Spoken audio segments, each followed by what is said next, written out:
isu internasional itu sedikit dan sedikit sekali. Sedikit sekali. Dan saya pernah mendapatkan pertanyaan isu internasional dari tempat yang tidak pernah diduga-duga. Tetangganya Pak Yusuf ini, di Bukit Tinggi Pak Yusuf. Oke, bukan Sawah Lunto Pak, ini Bukit Tinggi. Beliau Sawah Lunto. Di Bukit Tinggi bertanyanya tentang isu global. Betul-betul isu global. Soal pertahanan sudah sampai saya melongo gitu. Ini luar biasa nih. Memang udah orang masyarakat Minang dari dulu sudah global pandangannya. Barangkali itu. Dari keluarga Agus Salim mungkin ya. Tapi of all places itu saya ingat yang saya ditanya itu di sana. Dan hari ini berbicara di CSIS terkait ini ya memang relevansinya tinggi, very credible institution. Dan terima kasih, kami juga merasa terhormat ada begitu banyak yang mulia para duta besar yang menyempatkan hadir. It is indeed a privilege and honor. We're very delighted that you all are, allocating your time, your busy schedule to attend this very important session organized by CSIS. Terima kasih. Boleh beri tepuk tangan para dubes-dubes ini yang khusus hadir di sini. Nah, saya akan mulai dengan bercerita mungkin Pak. Saya di kantor masih jadi ngurusin kampus 2011. Duta besar Kanada membuat appointment untuk diskusi. Kita waktu itu sering ngobrol diskusi, itu masuk di sini CSIS, Cermat Tema Internasional. Nah, Pak Dubes dari Kanada ini mau datang. Nah, saya kalau terima ada tamu mau datang, saya minta tolong dilihatin CV-nya. Paling tidak saya tahu sebelum beliau udah sampai apa nih CV-nya.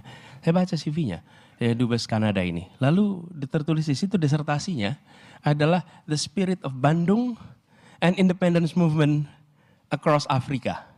Jadi unik juga ini. Jadi ketika dia datang saya tanya, Pak Dubes gimana ceritanya disertasi Bapak kok tentang Spirit of Bandung, Deklarasi Bandung. So dia cerita, saya baru lulus sarjana menjadi diplomat muda, ditempatkannya di Afrika. Kemana saja saya berkeliling dan bertemu, semua orang menyebut Bandung, Bandung, Bandung. Apa ini Bandung kata dia. Sebagai orang yang dari Kanada, apa itu Bandung? Dan kemudian dia mencoba membaca, ternyata mereka cerita betapa inspirasi dari peristiwa Bandung itu luar biasa. Dan saya ketemu kira-kira 2011. Itu 56 tahun sesudah peristiwa Bandung. Lalu di tahun 2015 peringatan 60 tahun KA. Saya dapat tugas di situ, among tamu Pak. Among tamu siapa? Kepala-kepala negara yang datang. Nah kebetulan saya dapat among tamunya itu pas ada dari Afrika Selatan, ada yang bagian meja saya nih. Jadi saya ngobrol dengan mereka, lagi-lagi mereka cerita. Kami tidak hadir, tapi cerita dari orang tua generasi sebelumnya tentang konferensi Asia Afrika itu luar biasa. Bahkan yang di sebelah saya itu dari Afrika Selatan dia cerita, Nelson Mandela semula mau berangkat. Tapi mereka waktu itu memutuskan kalau Nelson keluar dia mungkin gak pernah bisa kembali lagi. Jadi karena itu diputuskan Nelson tidak pergi. Dan benar 5 tahun kemudian Nelson ditangkap dan baru dibebaskan 29 tahun kemudian. Apa yang terjadi Pak? Saya merasakan ditunjukkan ketika Indonesia hadir, ketika Indonesia aktif dan tidak transaksional, kita hadir memikirkan dunia, maka dunia mengingat dan dunia menetapkan kita sebagai referensi. Itu dilakukan di sana. Apa katanya? Kami kagum karena Indonesia merdeka sendiri. Yang kedua, kami kagum dengan ratusan bahasa dan utuh. Kami kagum dengan bangsa yang punya satu bahasa bersama. Kami sulit akur di sana. Ini cerita mas-mas itu. Menggunakan kita sebagai rujukan. Ini satu peristiwa yang saya alami yang menunjukkan bahwa ketika kita menyadari kami warga dunia itu berdampak. Yang kedua pengalaman pribadi.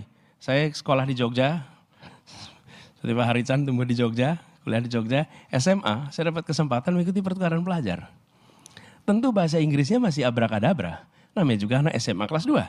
Berangkatlah saya pertukaran pelajar ke Amerika, dapat tempat di Milwaukee. Apa yang terjadi? Muncul kesadaran. Saya warga Jogja, saya warga Indonesia, dan saya warga dunia. Oke.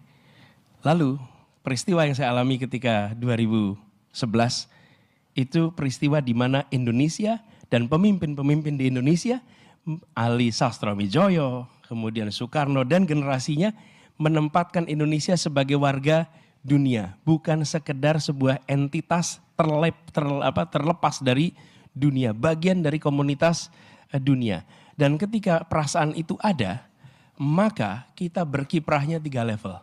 Nah, kenapa saya sampaikan di awal? Sebelum kita bicara technicalities tentang policy, menurut saya yang paling fundamental yang harus dikembalikan di dalam bangsa ini dan negara ini adalah kesadaran kolektif bahwa Indonesia, warga Indonesia adalah warga Indonesia dan warga dunia. Dan kepemimpinan selalu berbicara tentang dunia kita berpartisipasi, tidak absen, tidak menjadi penonton, dan tidak memandang dunia semata-mata sebagai tempat lain tempat kita bertransaksi. Tapi kita anggota dari sebuah manusia ke masyarakat, kemanusiaan yang selalu harus terlibat. Paradigma ini yang ingin kita kembalikan di dalam perjalanan ke depan Republik ini.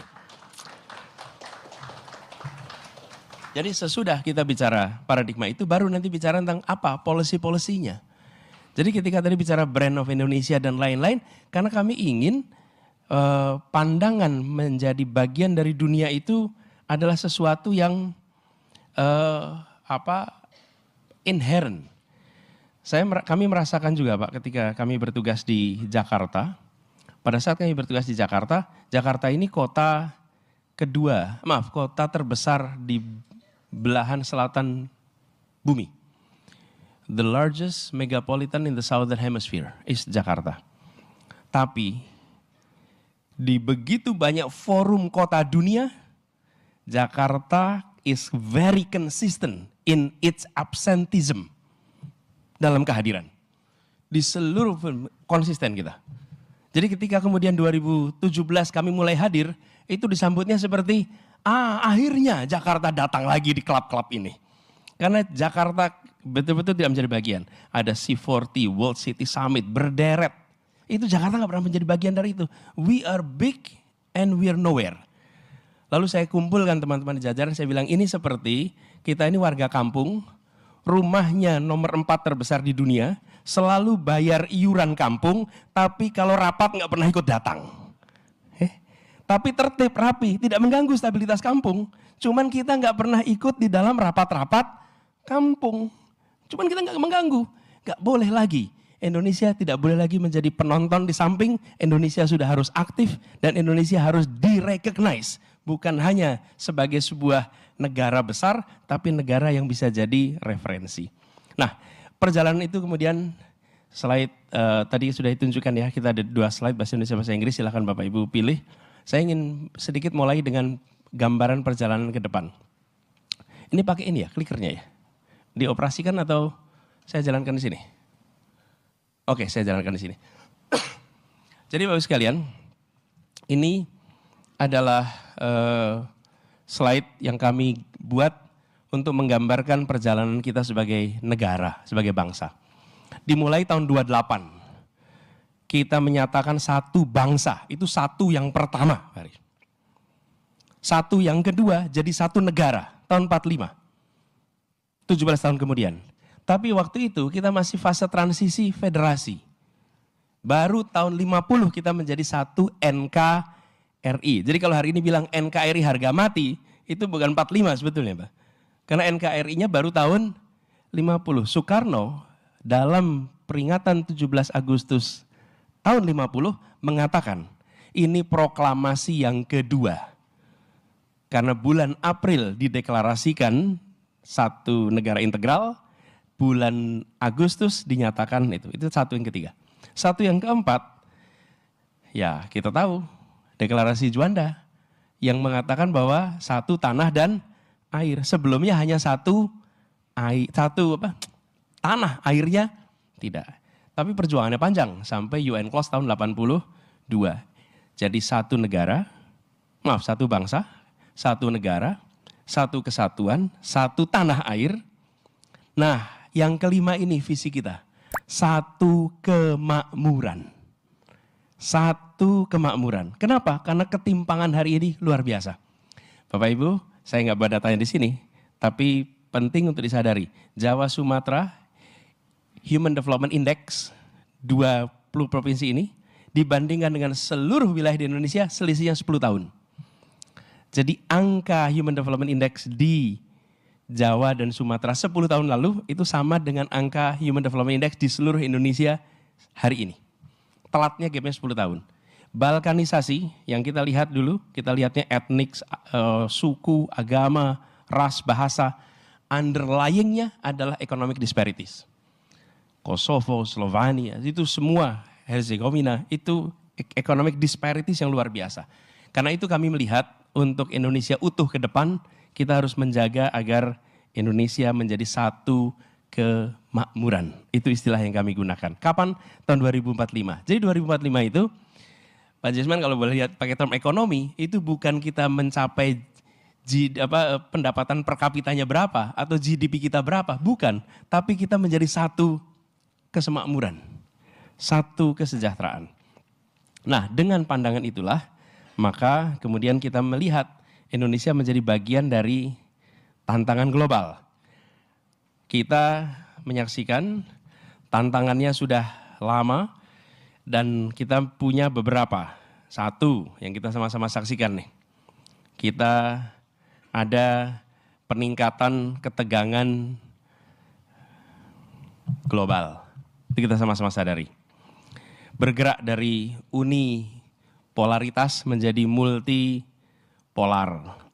Kemudian kita sadar dinamikanya geopolitik beralih ke Asia, khususnya di kawasan Indo-Pasifik. Ini dinamika sekarang. Dan ancaman pun mengalami transisi.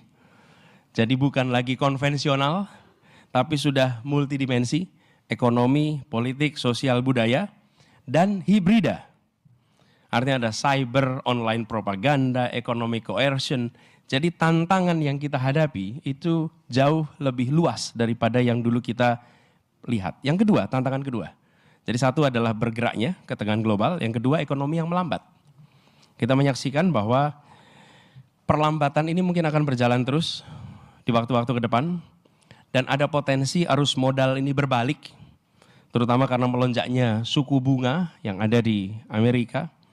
Dan kemudian kita menyaksikan juga potensi disrupsi global teknologi, di mana rantai produksi atau global supply chain dan teknologi mengalami disrupsi yang cukup serius. Dan kita menyaksikan juga ada perubahan demografi ke arah aging society. Kemudian aspek ketiga yang juga bergeser. Kita menyaksikan tantangan global terkait dengan iklim. Kalau kita lihat di sini,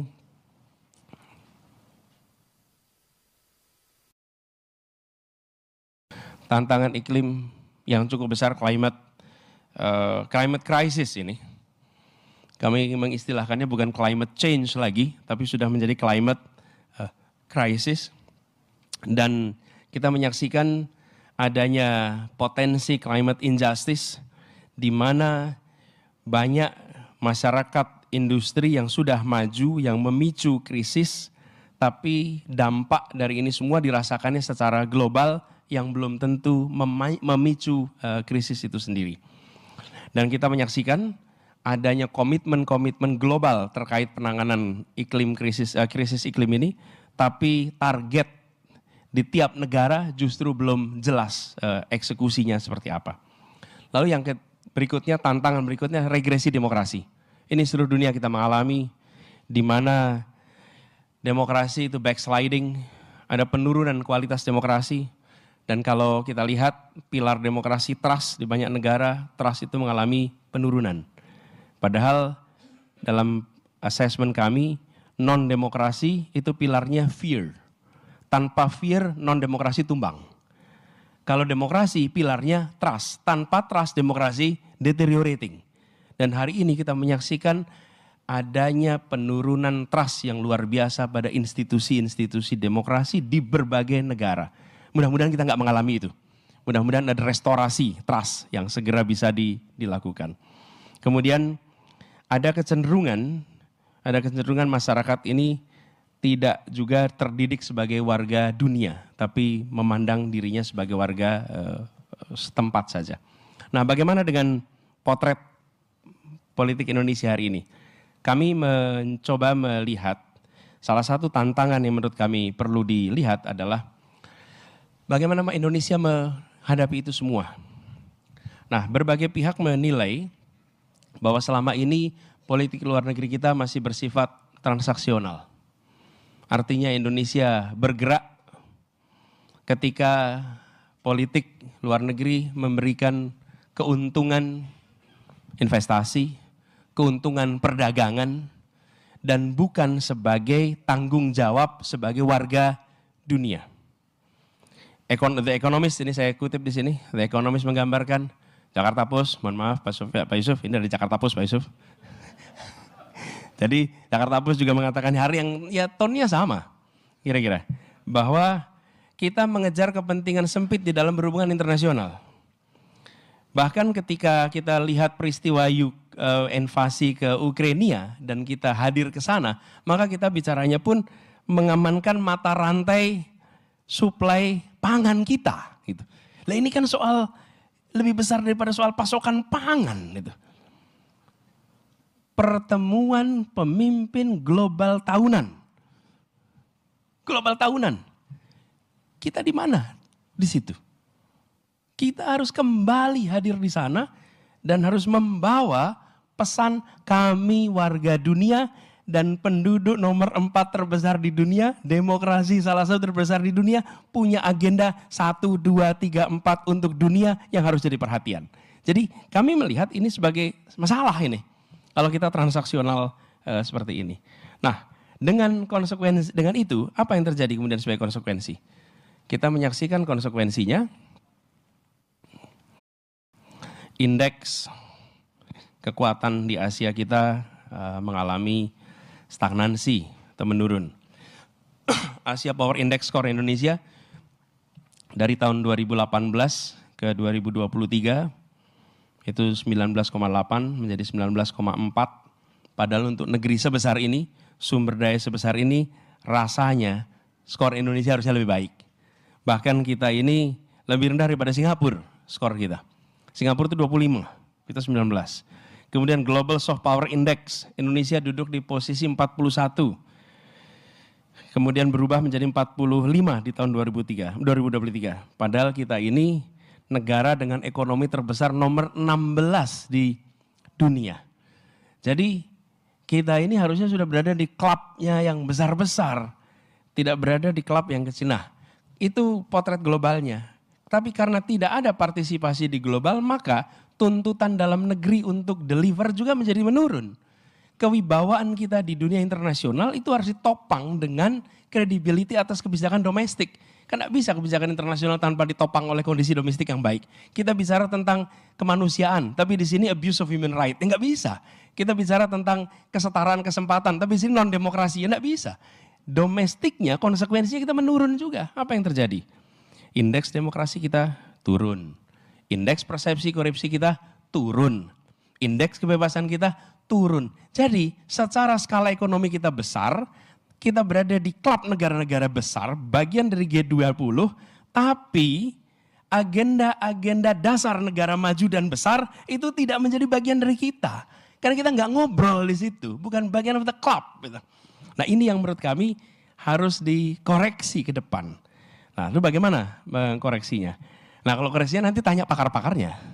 Kami tidak ingin menganggap bahwa kalau pegang kewenangan berarti tahu semua urusan. Tapi kami gambarkan beberapa hal yang mungkin perlu jadi pikiran. Nanti ketika menyusun, we will be very kolaboratif. Kami tidak ingin pendekatan formulasi kebijakan menjauhi proses teknokrasi. Teknokratik proses harus lead sequence dari pengambilan kebijakan. Nah, jadi kami membayangkan ke depan ada pergeseran paradigma dari yang lebih transaksional, lebih melihat ini sebagai hubungan yang bisa serba dihitung. Tapi ini sesuatu yang value based, smart power istilah yang kami gunakan. Dan di sini kita mencoba untuk menggeser dari yang kebijakan transaksional menjadi kebijakan berbasis nilai, kemudian strateginya adalah dari diplomasi yang lebih pragmatis menjadi diplomasi yang lebih cerdas. Dan kalau bicara terkait dengan ini, tadi saya sudah sampaikan kemanapun Indonesia menyusun kebijakan, terlibat, maka kita menunjukkan nilai-nilai yang menjadi kompas kebijakan kita. Kalau kita punya nilai, itu pegangan. Seorang yang tidak memegang nilai, dia tidak punya kompas. Kalau tidak punya kompas, dia tidak akan ada pegangan mana benar, mana salah. Mana sesuatu yang bisa, mana yang jangan. Tetapi ada judgment di situ. Dan judgment ini, itulah butuhnya kenapa ada kematangan. Kenapa ada leadership. Karena ada judgment. Ada masa mungkin atas situasi kita tidak bisa menjalankan persis 100% seperti nilai yang kita miliki. Tapi kalau kita punya pegangan nilai, kita bisa kembali lagi pada nilai itu. Karena kita sadar ada yang meleset. Tapi kalau kita tidak pegang nilai, maka potensinya kita melakukan kompromi, lalu off dari track tanpa kita sadari. Kenapa itu menjadi penting? Nanti saya beri contoh beberapa. Lalu yang kedua, terkait dengan yang pragmatis menuju kekuatan cerdas. Ini kami melihat untuk mewujudkan kebijakan luar negeri yang berbasis nilai itu diaplikasikan dengan satu, peningkatan kapabilitas, yang kedua peningkatan daya tarik. Ini dua-duanya ini dikerjakan. Dan peningkatan kapabilitas tentu saja dengan kerjasama perekonomian, kemudian kolaborasi postur pertahanan dan lain-lain. Dan daya tarik Indonesia itu dengan diplomasi kebudayaan, diplomasi pendidikan, yang membuat Indonesia ini punya daya tarik yang luar biasa. Dan ini adalah negeri yang memiliki dua kekayaan turnya nih, culture and nature. Ini dahsyat dua-dua ini kalau kemudian dia menjadi attracting factor bagi dunia untuk datang. Kalau kita mengadopsi itu, turunan kebijakan di dalam negerinya pun begitu. Tapi kalau kita tidak mengadopsi paradigma itu, sekarang sederhana aja, CSIS lembaga penelitian. Kalau ada peneliti dari luar negeri mau datang ke sini, rumitnya nggak kira-kira. Kecuali memiliki endurance yang luar biasa, dia pindah ke negara lain. Ngurus izinnya setengah mati, Pak. Ngurus izinnya. Dan itu menggambarkan apa? Kita tidak menempatkan Indonesia ini sebagai sebuah tempat yang harus punya daya tarik gitu. Bahkan kalau menurutnya agak kritis, kita tutup mereka aksesnya dari sini. Ben Anderson contohnya waktu itu ya. Akhirnya fokusnya ke Thailand dan kita kehilangan resources yang luar biasa gara-gara seperti itu. Nah, kami melihat paradigma atau strategi nanti kita ingin ubah. Nah, lalu berikutnya sekalian, terkait dengan menjadikan nilai sebagai pedoman, mendorong peningkatan reputasi global. Di sini ada rumusnya kira-kira, kalau bukan rumus ya, nilai-nilai yang jadi pedoman. Ini kami ambil ilustrasi 4 tapi tidak terbatas pada. Ini 4 yang kami akan jadi perhatian, tapi not only this 4. Tapi ini contoh ilustrasinya. Prinsip bahwa primacy of human life, itu nilai yang kita pegang sama-sama. Dan ketika kita bicara tentang kepentingan-kepentingan yang berbentrokan, antara kepentingan melindungi industri dan melindungi human life, ini kita harus ambil nih pilihannya nih. Tapi kalau kita nggak punya pegangan nilai, nanti kita bicara untung rugi aja. Karena nggak pakai nilai. Lalu kita bicara tentang territorial integrity, kesakralan teritorial misalnya. Jadi bagaimana kita itu kredibel ketika bicara tentang territorial integrity. Dan Indonesia termasuk yang punya posisi dihormati ketika bicara territorial integrity. Thailand saja ketika berhadapan dengan urusan Patani, menengok ke Indonesia, mau Indonesia menjadi pihak, kenapa?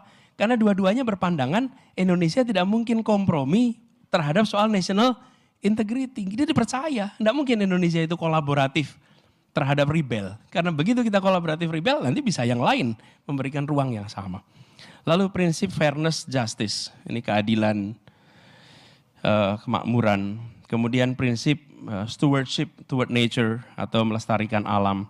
Jadi nilai-nilai ini yang kemudian diwujudkan dalam bentuk kebijakan, sikap, komitmen, proaktif. Kita proaktif, kita teguh, kokoh dan bisa diandalkan. Proaktif ini apa? Bapak Ibu sekalian, di dunia ini banyak sekali humanitarian krisis. Where is Indonesia in that equation? Kami jangan saja datang karena dipanggil UN dimintai tolong kirim pasukan. Ketika ada krisis humanitarian kita datang dengan mengirimkan support. Buka sekolah kita, ajak mereka datang ke sini. Orphans yang punya masalah undang datang ke sini. Kita ini menjadi seperti sanctuary, seperti tempat yang menyapa pada semua. Ketika ada peristiwa bencana alam di Nusantara, warga Jakarta responsif. Kenapa? Karena kami merasa warga Indonesia. Tapi ketika ada peristiwa dunia, kami nggak responsif. Karena kami tidak merasa warga dunia. Nah, negara harus mengembalikan itu. Jadi kami melihat bukan hanya aspek policy tapi juga aspek masyarakatnya. Dan harapannya dengan begitu nanti akan ada kepercayaan global. Nah, yang saya sampaikan ini Bapak sekalian, itu sudah kita coba kerjakan di Jakarta. Jadi I'm here to share with you what we want to do, tapi juga what we have done. Ketika di Jakarta kami aktif di forum internasional, sampai akhirnya C40, Association of Top 40 in the 40 kota terbesar di dunia, menempatkan wali kota London sebagai chairman, Gubernur Tokyo sebagai wakil chairman, dan Gubernur DKI Jakarta sebagai wakil chairman of leadership in the C40.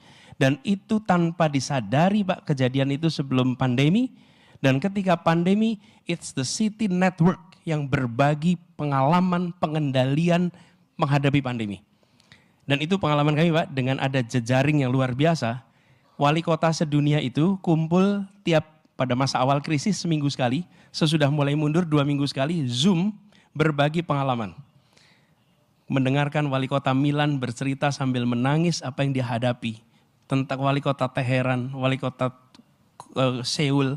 Lalu setelah itu Zoom selesai, saya kembali ke audiens Indonesia dan semuanya bilang, don't worry, everything will be okay. Ini kayak berhadapan dengan dua sfer yang berbeda. Tapi apa yang ingin saya sampaikan, begitu Jakarta ikut di dalam gelanggang dunia, jajaran DKI terlibat, warga DKI terlibat, ini ada ilustrasi kegiatannya, di mana yang disebut sebagai MOU antara Jakarta dengan banyak kota-kota lain is no longer sleeping MOU. Tapi menjadi active MOU. Bukan MOU yang ditandatangani diam, tapi menjadi engagement. Dan itu mengubah, di sini ada Singapura mungkin. Kami Bapak Ibu sekalian kalau lihat trotoar di sini, lihat pengolahan air di sini, dari mana belajarnya? Tim kita dikirim semuanya ke Singapura. Dan Singapura menyambut, Singapura ngajarin. Dari tim Singapura datang ke sini ngajarin, Hong Kong yang sama.